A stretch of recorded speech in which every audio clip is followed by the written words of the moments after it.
You would be just like this. How did I know?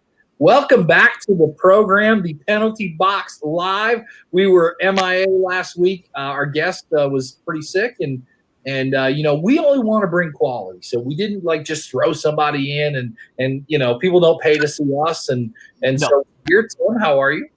I am good. How are you? Man, I'm great. Wes, can you jump in here for just a second, real quick? What? We just want everybody to see this, like the blue of Wes's shirt. Look at how black he is again. Black Bart is back, and it goes with the red of his blushing. Oh my gosh, he's a handsome man. So, all right, Wes, you can get out of here now. Get out of here, you filthy animal. Shout out to Woodstock Inn and Brewery. Well, let's kick this off with some shots on goal. I'm going to let you go first, sir. My shot on goal it's actually 1.5. I'll go with the half first. What does the number 701 mean to you? I know exactly what that means. That is the number of followers we have right now, and our goal is to get to 1,000 followers on Facebook by the end of, what did we say, April? End of April, right. Yes. So we're at 701. So if you wouldn't mind, share this. Tell your friends. Tell your grandma. Tell your grandma's friends. Tell everybody to give us a like and a follow. Cool. So my real shot on goal is unsubscribes, right? So we're all subscribed to all kinds of stuff. And, you sign up, you buy something, you didn't know that you click something, and next thing you know, affiliates of affiliates are emailing you. And I don't have a really problem with that from a marketing standpoint, but when I click the button that says unsubscribe, I don't want to have to type my email back in to tell them to unsubscribe me. That pisses me off. Yeah, you know what? It's funny you mentioned that, because I have email unsubscription on here, because it's something that our guest Joe Quattrone is very passionate about. If you follow him or you're connected with him on LinkedIn, you will see he's very passionate about it. So I agree with you. Make it easy. Like, if I want to unsubscribe, make it easy, right? I am right there with you. I've got a couple of shots on goal. Our guest, Joseph Daniel Quattrone, who is on today, is a huge Washington area fan. And tonight, the Capitals and the Bruins play. And some of the predictions out there are Bruins 5,010 to the Capitals -3. So to see what happens tonight. They have Chara now, so that could hurt them. Yeah, we'll see. I do have a couple other shots on goal. JJ Watt to Arizona. Did that happen? Yes. Ooh, okay. Yesterday, the day before, kind of surprised me. I think that takes the Cardinals to like a different level, right? I thought he wanted to go somewhere he could instantly win. They're still on an upward. I don't think they're in the top 10 of teams. Yeah. I love Disney Plus. We have two little girls, love Disney Plus. Yep. So if you like Disney movies, great. I'm right there with you.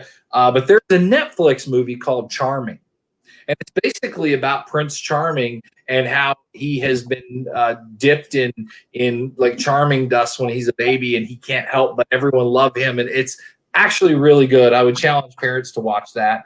My last shot on goal, from the land of Have you seen now that the investigation into Tiger Woods, they're now they're warranting or whatever the black box from his vehicle, and I'm like, well, and they said, well, this is normal protocol. Really? I've been in a car wreck before, and they don't request the black box out of my. I think that I heard that there were no traces of anything in his system. It was early in the morning, but who knows? Right. It could have been a tender. I just heard that he was speeding. He's speeding. It was his fault. I mean, that's what I heard anyway. And It's a shame. I'm a big golf fan. I think he's amazing. His personal life aside, and breaking Jack Nicklaus's record, whether he be the Babe Ruth of golf, who knows? But Tiger changed golf, man. He changed it. He changed everything. Yeah. And Waffle Houses. He changed Waffle Houses too. He did change Waffle Houses. Very, very true. Well, you got any more shots on goal before we get our guest on? I'm good. I'm jonesing for some Joe. Well, let's do it. Joe Quattrone is our guest today. Joe, how are you?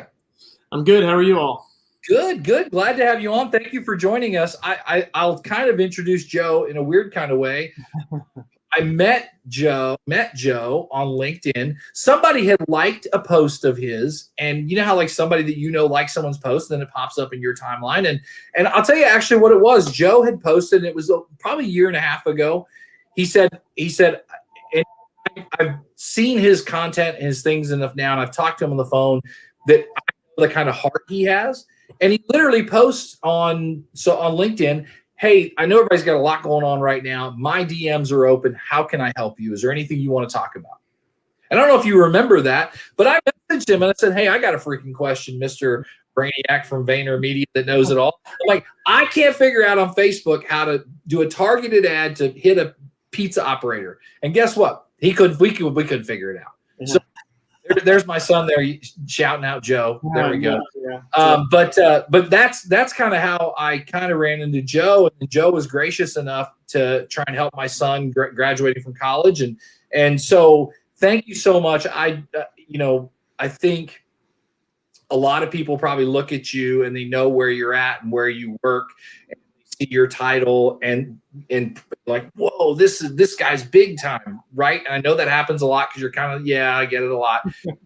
But you have just this giant heart to give, and I just want to tell you I appreciate that. And so welcome to the Penalty Box Live. Oh no, thanks for having me. And interesting about that post, to elaborate a little bit more, I was actually posting that because I got an overwhelming sense at the time that everybody was posting stuff to LinkedIn about how well they were doing and how much they were crushing it and all that kind of stuff. And, at the same time, all you ever heard about, kind of in the news was how much mental health issues were skyrocketing. And I had a sense that maybe some of these people that were crushing it, weren't actually crushing it in every sense of the word. So I just wanted to be available. It was more or less because I wanted to provide a forum for people to talk about things that were tough for them to talk to anybody else about. Right. Have a lifeline of sorts and allow people to kind of feel like it's okay. And it's okay if you're not doing so well in your career, because we all go through those valleys. So that was really the gist of it. But I'm glad we got to connect, and I got to meet your son through the process. So that's always he speaks highly of you, and because I know you guys have interacted a lot, and he's a great kid. And I didn't work out to stay in New York City because of what happened a year ago, but you know what, he's doing well, and he's having a lot of fun. I want to hit you with this is deep, hard-hitting questions straight out the chute. Okay, sure. Yeah. What did you take away that you learned at Circuit City that you still apply today? That you can't wait you can't wait around and try to perfect things because there's always somebody waiting right around the corner that's going to eat your lunch. And in that case, back in those days, it was Best Buy. But similarly, you could look at I also worked at Blockbuster. My first job ever was at Blockbuster Video, and they waited around trying to, sat up on their high horse and didn't really think much of the Netflix model, and then Netflix completely put them out of business. So, that's it. You always have to kind of be innovating and just trying to put yourself out of business, if anything. I know Gary talks a lot about that, and that's absolutely the right approach, I think. So where I live in southern New Hampshire, a little bit 45 minutes north of Boston, there was a Circuit City right in the same parking lot of a Best Buy, and it was just amazing that no one went in the other building. It was just it blew me away. Hey, I'm sorry. Go ahead.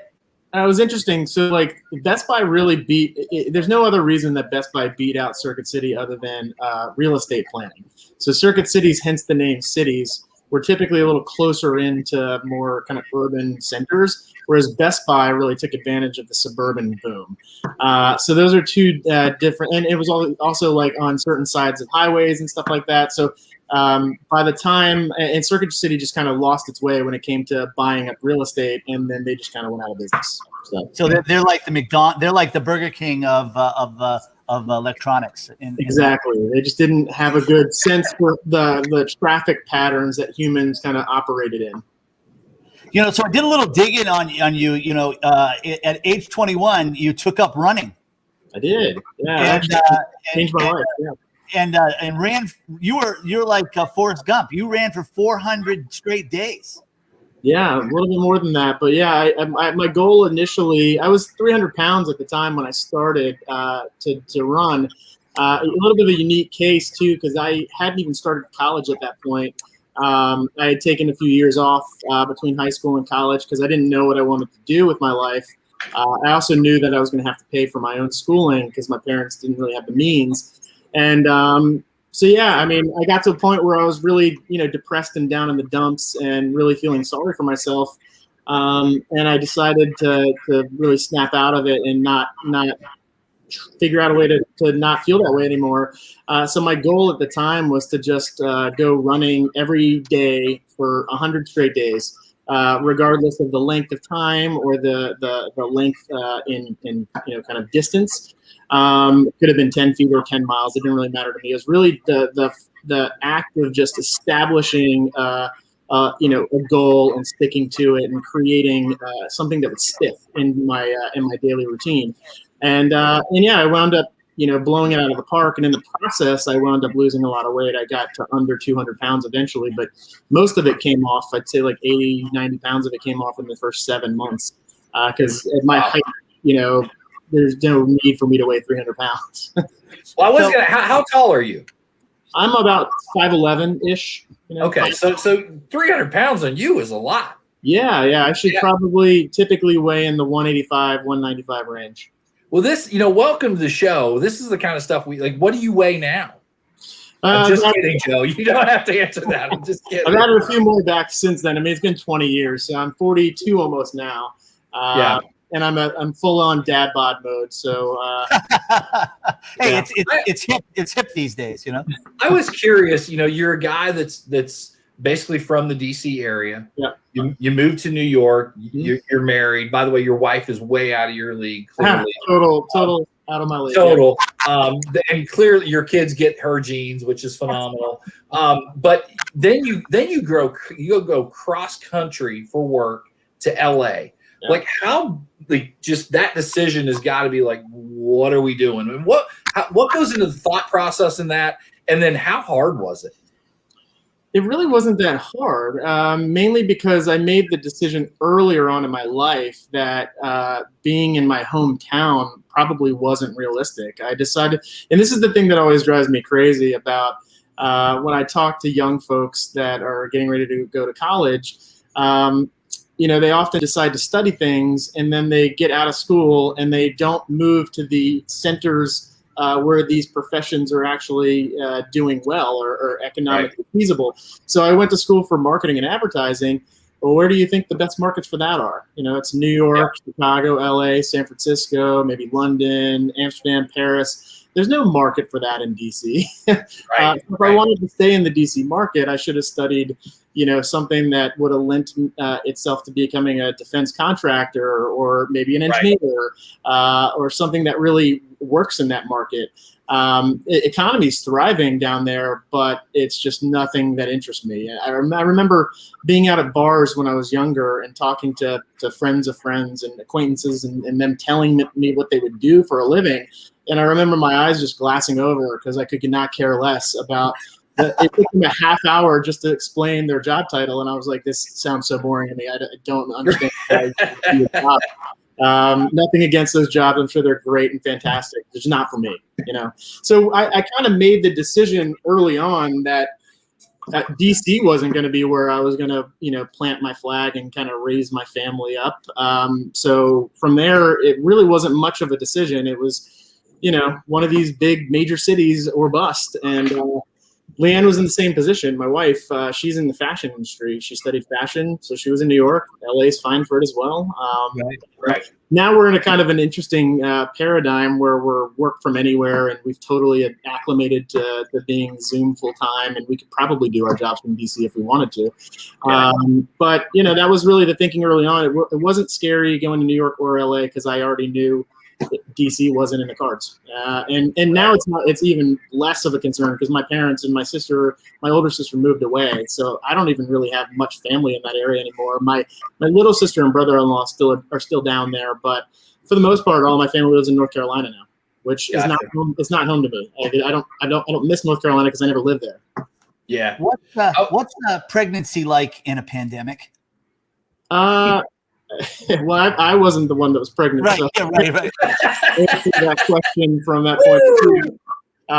But I think going through a pregnancy actually, funny thing is I feel like a pandemic itself, like when you force yourselves to like hunker down with your spouse and your kids and all that kind of stuff, it can go one of two ways. It can either backfire completely and you could be miserable, or it could bring you closer together. I happen to be fortunate that the pandemic brought me and my family closer together, which you kind of need. It's not like we're out here on like a 6,000 square foot, house and a 5-acre plot of land. I've got these young kids and they're like horses. They need to run around.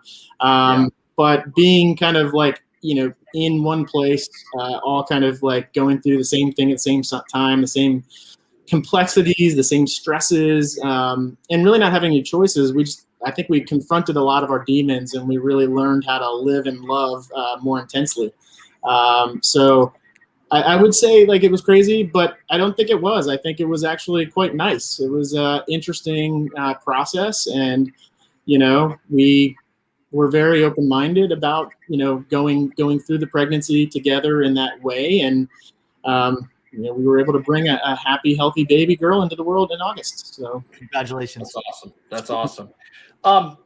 In the year and a half that I've known you, your title on LinkedIn has changed 3 or 4 times. And so when I introduced you, I'm like, I don't even know. So what exactly do you do right now? Sure. So right now I am the senior vice president / head of marketing / head of education for the Sasha Group. So when I say marketing, when I say head of marketing, I mean of our West Coast office. I run the West Coast branch of the Sasha Group, and I also head up the education division globally for the Sasha Group.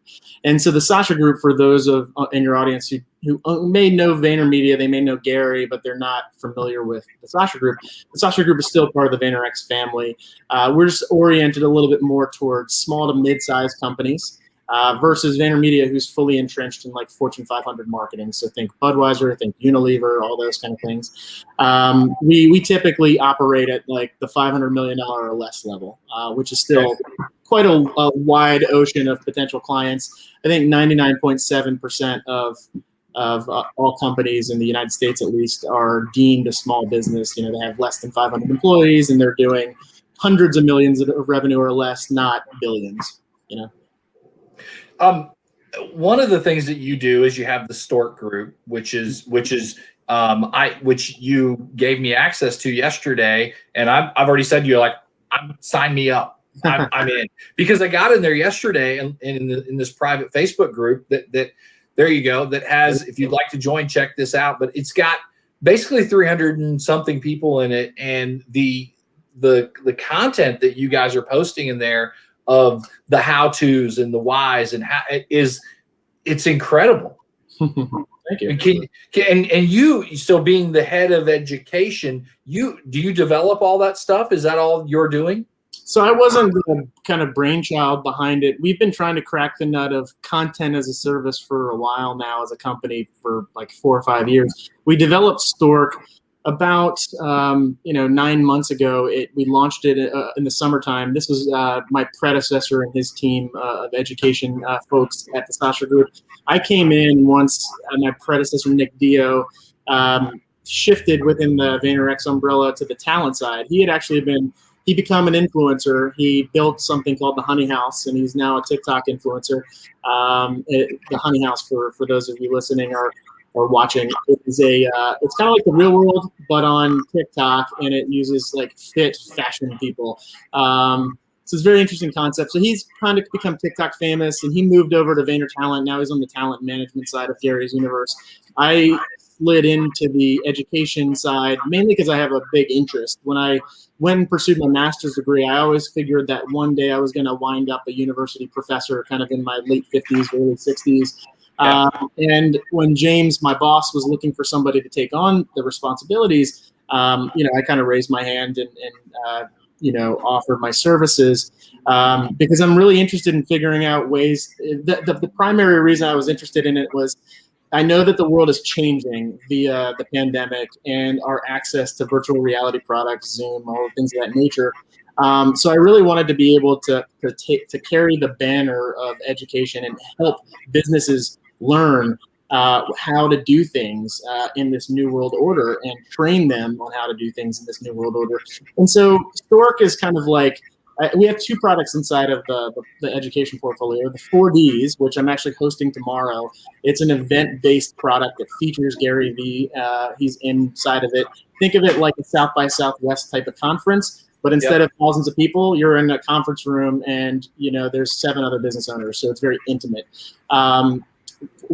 My task since I've joined the education department or division has been to figure out a virtual version of that, right? So we used to do events in New York, Los Angeles, London, all the different cities that VaynerX operates in. It was about a $12,000 ticket. So I had the fortune of being able to inherit it, in a mature stage of COVID-19 where I think people were ready to start getting back out there, even if it was virtually, and learning and paying for events and stuff like that. So the virtual 4Ds is a monthly event, 6 or 7, 8 business owners in it. We've got some Gary Vee time. We feature probably 4 or 5 other speakers from within the VaynerX umbrella. And that one's $4,000. And then Stork on the other end. So 4Ds, you can imagine it as like the fire hose of information, right? We're spitting so much stuff at you in a very quick amount of time. Stork, on the other hand, is like drinking from the faucet. And we developed Stork from our 4Ds alumni, which is about 500 or so people that have passed through that program over the past few years. They were constantly reminding us that, the 4Ds is fantastic. We learned so much at this event. But we really want something that we can kind of reconnect into on an ongoing basis and continue our pathway towards learning things. So we developed Stork for that purpose. We wanted to be able to create practical and tactical marketing advice. And this stuff doesn't feature Gary Vee at all. It's us in our own kind of environment as Sasha Group experts providing content that we feel most marketers should really understand in 2020, 2021, when they're getting their businesses off the ground. So that's kind of really what it's developed for. It's a much more accessible price point as well. It's a $300 for 12 months kind of endeavor. But the kind of product that we consider Stork to be, it's not a subscription product because we don't just limit your access to everything that we produce from the moment you sign up.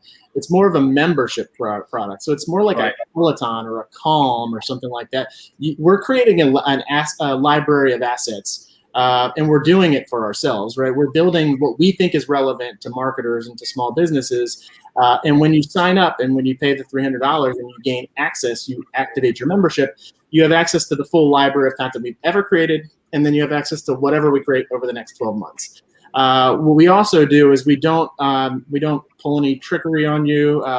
We don't do automatic renewals or anything like that. We try to make sure that it's valuable enough that after 12 months you're going to want to sign up again proactively for $300 because this is the thing that you're bookmarking. This is the thing you're going back to on a regular basis, and you're learning how to do new things and innovate within your own space. Yeah, this is $300 a month, right? No, it's $300 for the year. That's amazing. I'm kidding. I know what it is. I like I said, I got you gave me 24-hour access to it. I'm looking at it last night and I'm blown away. So anybody, hey, Rev Ciencio is on here. Anybody that's watching this needs to. How do they get it? Do they just go to the Stork website, or you just go to you go to the Stork website, or you can request access through Facebook. Stork, the group will pop up.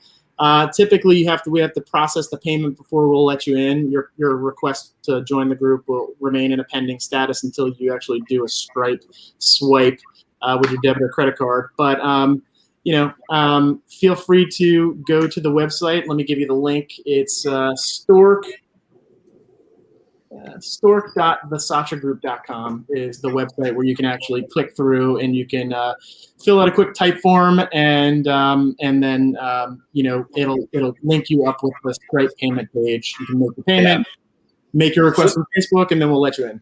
Some great info. Anybody watching this needs to. $300 is a bargain for this. I'm just telling you. I was a little geeked out just watching some of the stuff. We try to keep the show to about 30 minutes, and so we were setting at 125. So I want to keep talking.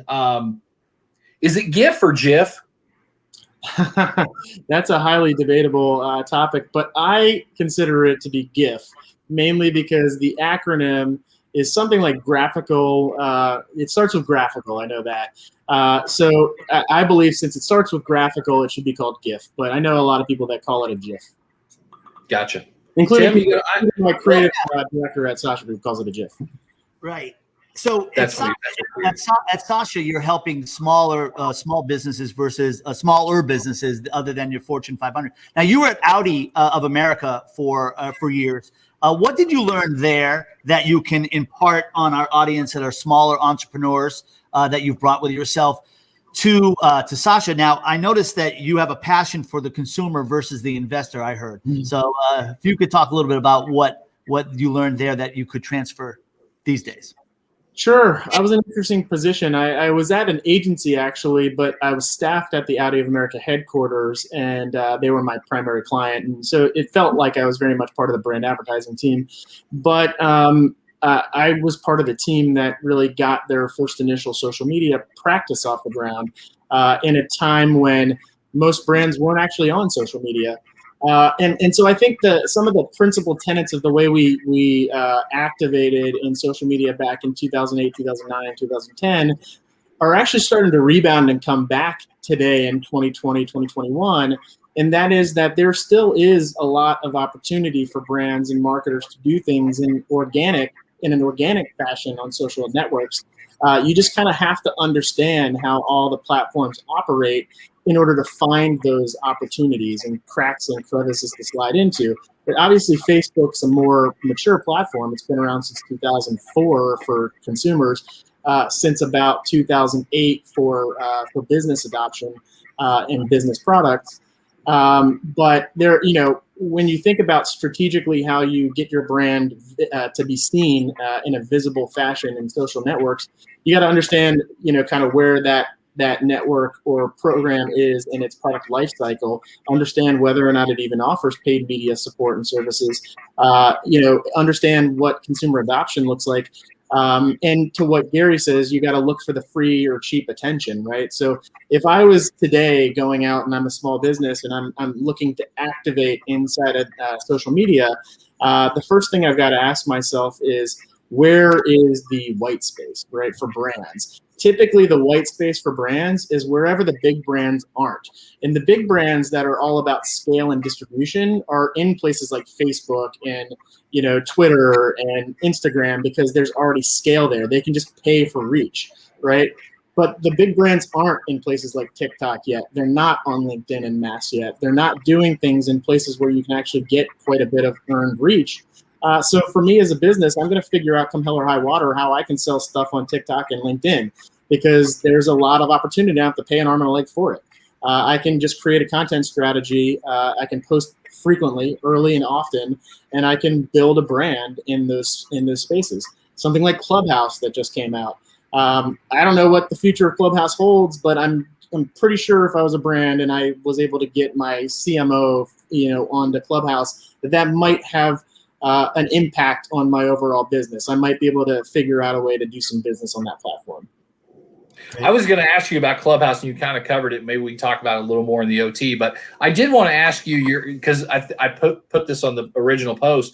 What's your Mount Rushmore of Washington sports for you? Did you put any thought into that? Mount Rushmore people. Yeah. So what is there? 5 presidents on Mount Rushmore? Is that what it is? There's only 4. But that's all right. So Joe Gibbs would have to be up there. Joe Gibbs, Alex Ovechkin would need to be up there. Darryl Green would most likely be there. All right. And I would say, because I'm such a huge Washington football team fan, and I know their history more than anybody else, I would throw Sammy Baugh up there, just an old-timer committee member. He's probably got the best stats of any dual-threat quarterback / punter of all time. Yeah. Slinging Sammy Baugh out of TCU. That's old school right there. Yeah, that's old school. I knew because I knew you'd have that nailed, right? Who's your Mount Rushmore of marketing? Ooh, that's a good one. Well, I think Gary's getting up there now. Like, he's obviously a mentor of mine, and I know him personally. But I've said since the day I met him that I always thought he was the David Ogilvy of modern marketing. But now that I think about it even more deeper, and I've seen how famous he's become, I've started to recalibrate my thoughts, and I think he might actually be like a Rockefeller of marketing. So I'd put Gary Vee up there for sure.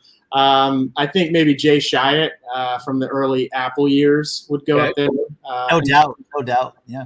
So Jay Chiat would be up there. I'd say probably Alex Bogusky of Crispin Porter and Bogusky fame did a lot of really cool work with Burger King in the 2000s. That really stands out to me, and has always been an innovator within the creative space.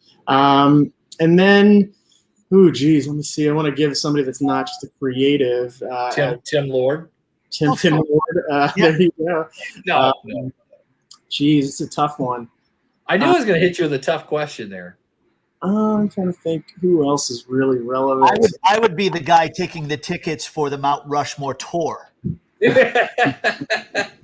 Well, I'll let you think on that for a minute. Let's do on that for a little bit. Who in the marketing world do you see, because you've been doing this a long time? Like, who are some up and comers? Who are some shout outs to some younger folks, that you see that you're like, wow, this person's got it? Or do I not want to put anybody on the record? I'll speak from experience. It's easier for me to speak to some of the young guns that I've managed and I've had a direct relationship with. Than it is to kind of just kind of pick random people based on the success of their brands. But I think let me see.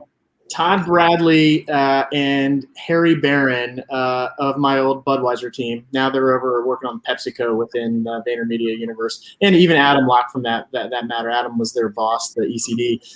Just some of the best storytellers that I've ever been around, and a lot of the work that they did on Budweiser is really redefined how you can go to market in terms of creating long form, deeply emotional storytelling in a platform like a Facebook or YouTube, while it's still in an advertising setting.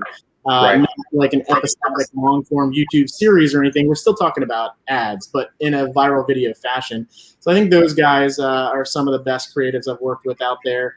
But then flip it up and think strategically. I think Katie Schill, who was she was an account person / strategist for me in my AB InBev years as well. I had her working on Stella Artois and Budweiser. She's now I think senior director of marketing at Calm. She's doing some amazing things for them over there.